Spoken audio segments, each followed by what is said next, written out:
Limerick's two-day senior event. You want local news that impacts you? We've got you covered. We're on your side.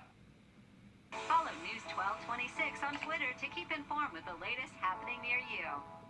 On your side, breaking news.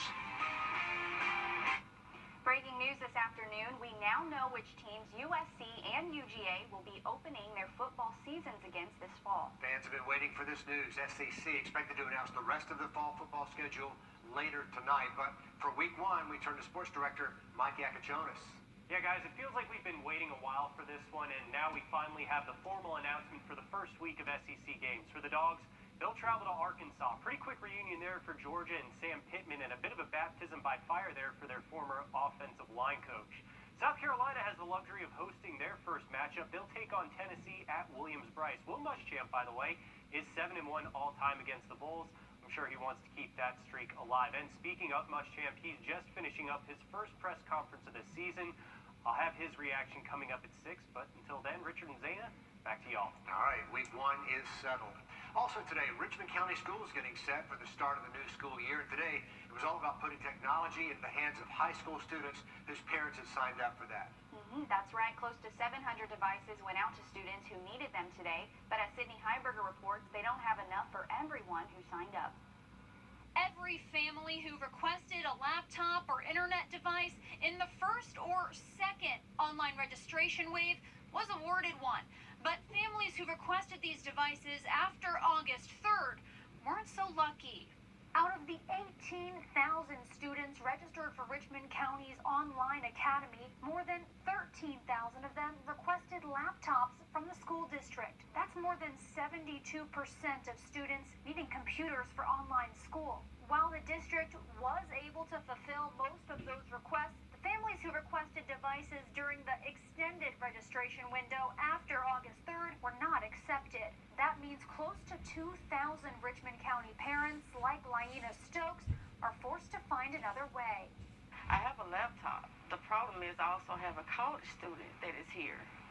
His campus is closed, so according to the rules for the virtual learning, my daughter would have to be on a certain period at the same time that my son would have to be on a certain period. I'm happy that we can have the option. I just think they should have been better prepared.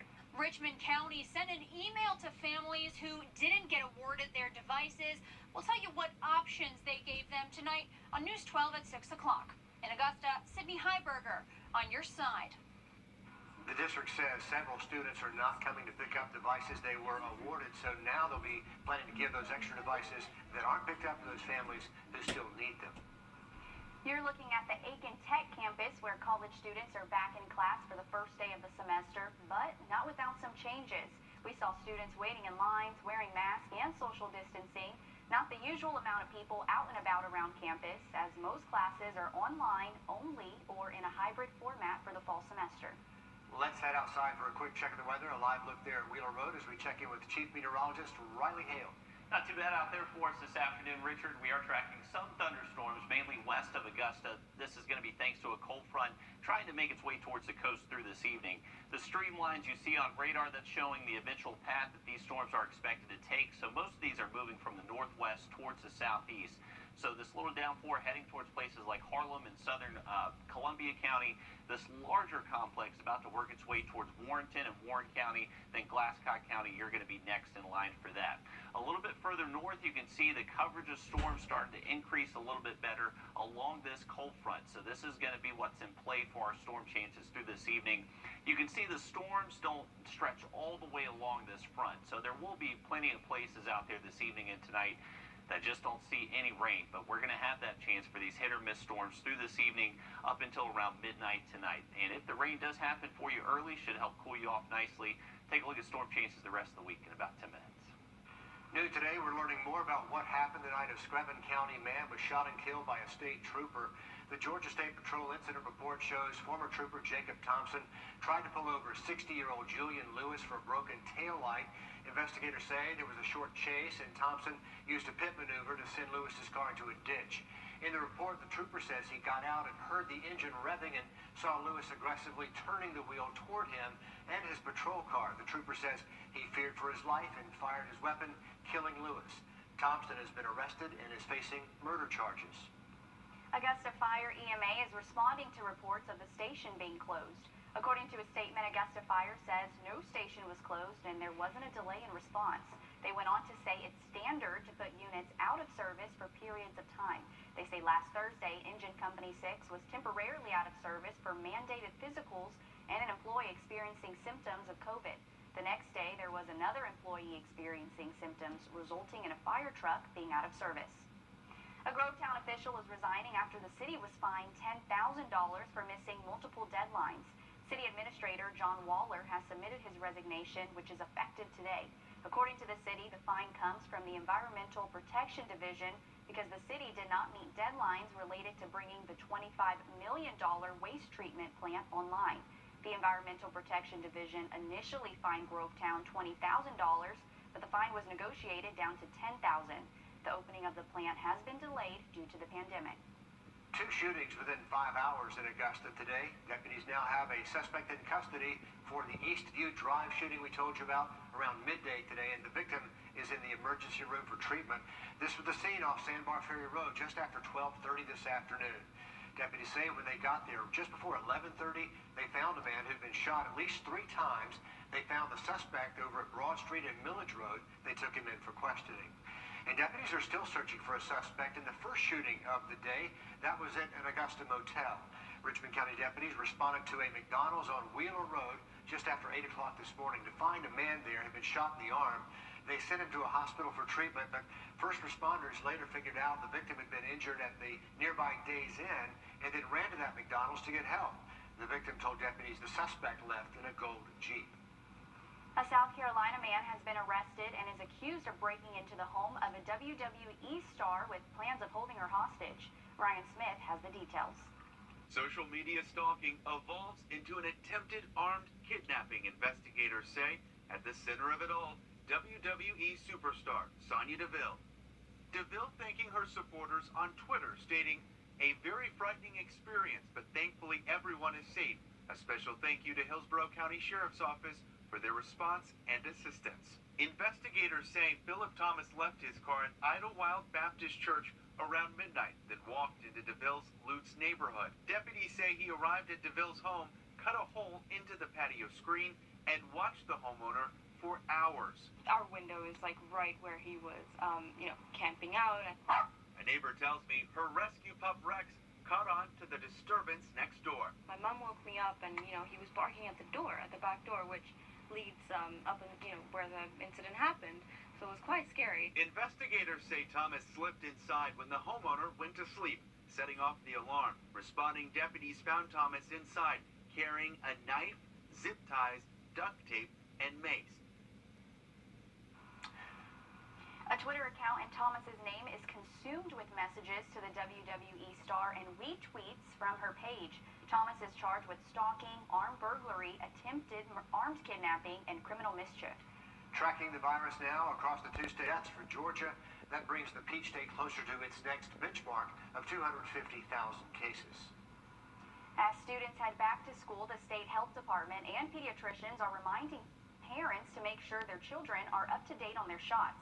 The South Carolina chapter of the American Academy of Pediatrics says their members reported a significant drop in vaccinations for children in the state.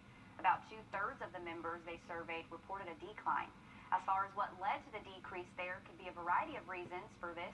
The work-home order that was in place for a few weeks and fears of contracting COVID-19 while at the hospital. Doctors say these drops in vaccination rates could lead to the spread of preventable diseases along with COVID-19.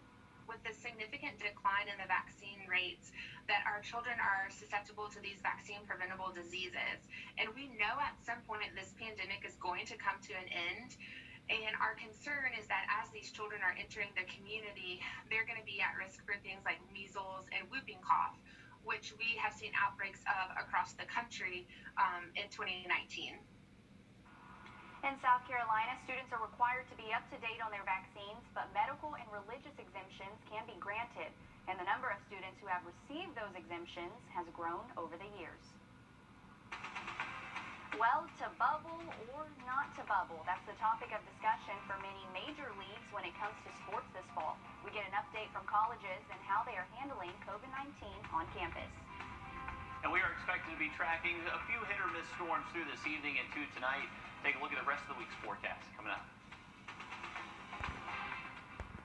Join Laura O'Donnell for Attention tonight, live on CBS, and watch free with the CBS News app. It's the middle of August, and more than a third of all four-year colleges and universities are reopening their campuses for some form of in-person learning. While some parents are concerned about COVID outbreaks on campus, parents of college athletes are also complaining about the canceled season for some conferences. Here's Blaine Alexander. Near the University of North Georgia, this is how students celebrated the first weekend back. A different packed party in Stillwater, Oklahoma, as officials at Oklahoma State University reveal 23 COVID cases at an off-campus sorority house.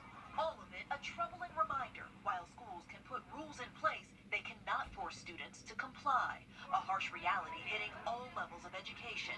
In Moore, Oklahoma, a student knowingly attended class after testing positive for COVID-19. Nearly 24 fellow students now quarantined. Across the country, growing fears among teachers. As a teacher, do you feel safe going back right now? I do not feel safe going back into school now, no. Absolutely not. Teacher Annie Tan says adding to the burden, concerns over PPE. She says fellow teachers have organized drives desperate to secure enough masks and hand sanitizer for the year. I will always help my students, but to give my life for this job, I'm not sure I'm there. And I don't think most teachers are there. Tough decisions in schools and in sports. In letters to the Big Ten commissioner, some parents are demanding answers after the conference canceled football. And a petition from the Ohio State University quarterback Justin Fields to restart the season has already topped 100,000 signatures. But the NCAA's chief medical officer says the key to saving the season is better testing. Right now, if testing stays as it is, there's no way we could go forward with sports. A CNBC survey found nearly 40% of test results nationwide come back too late to be effective in stopping the spread. The NBA, which has been testing players regularly and using a bubble to finish the season, has had 0 positive tests since the season restart. The NBA's playoffs are underway right now. Yeah, the NBA is somehow getting it done in Orlando. I'm not sure if college football fits into that kind of bubble, though. I can't even imagine how that would work, and it might be a little late in the game to even try to plan something like that. I guess we're going to have to wait and see how the season goes. We will indeed. All right. How about that? Looks like ruffled feathers today, Zana. I know. Genevieve. Genevieve's dealing with a little bit of wind up there. You can definitely see those feathers flopping around. Luckily, storm-free across the area. There in Aiken County, we are tracking some storms west of Aiken and Augusta this afternoon. This cold front's going to be in play for the rest of tonight for us up until around midnight. We're likely going to continue to see showers and storms form up ahead of that. Most of us have been dry today, but we are starting to track some storms now entering some of our western counties. Through McDuffie County, we got some storms moving through. Warren County and the northern part of the county are getting hit right now. That is expected to drop towards Warrenton, and then Gibson next in Glasscock County. Northern Jefferson County and Rennes, you're likely going to be affected by these storms. They're not moving all too quickly, so it will take a little bit of time for them to reach your area. There in Rennes, probably at least an hour, since they're only moving about 20 miles per hour. A wider look, you can see we're starting to see some more activity pop up there in southern McCormick County near Parkville. So as this front continues towards the coast, it's going to be hitting very energetic air, so it's going to be easier for storms to form as the front heads towards us. Towards around sunset, you can see a little bit better coverage of that line now moving through the area. Not everybody is expected to see rain through this evening and tonight, but most of us look like we got a pretty decent chance of at least seeing a passing shower or storm. Most of that activity should be quieting down after midnight tonight, and just a few passing clouds in the early Tuesday morning. That low-level cloud cover likely going to be at least across the central and southern CS rate tomorrow morning, with temps ranging from the upper 60s to low 70s. On Tuesday, remember we were talking about that cold front. As the front heads towards the coast, it's expected to stall over the region, and that's going to keep rain chances mainly south of that front, but north of the front, it's expected to stay dry. So wherever this front ends up situating across the region, that's where it's going to be impacting our rain chances. As of right now, most models are keeping the highest storm chances south of I-20 Tuesday afternoon. So if you live north of I-20 tomorrow, you're not expecting much in the way of rain since that front is expected to dip a little bit further south. Now, those storms tomorrow are expected to last up until a little bit after sunset again for us. On Wednesday, the stalled front starts to push a little bit further north, so you can see a little bit more cloud cover stretching northward, and then those rain chances start to increase a little bit further north as well. So a little bit higher rain chances going into Wednesday for the area. Tomorrow should be isolated to scattered, mainly south of Augusta. For tonight, the scattered storms expected up until around midnight. Low temperatures down near 70. Tomorrow, high temperatures only expected to be near 90, which is a couple degrees below average for this time of year. And we are expecting to stay just a few degrees below average for our temperatures all the way through the week, but storms are expected most afternoons.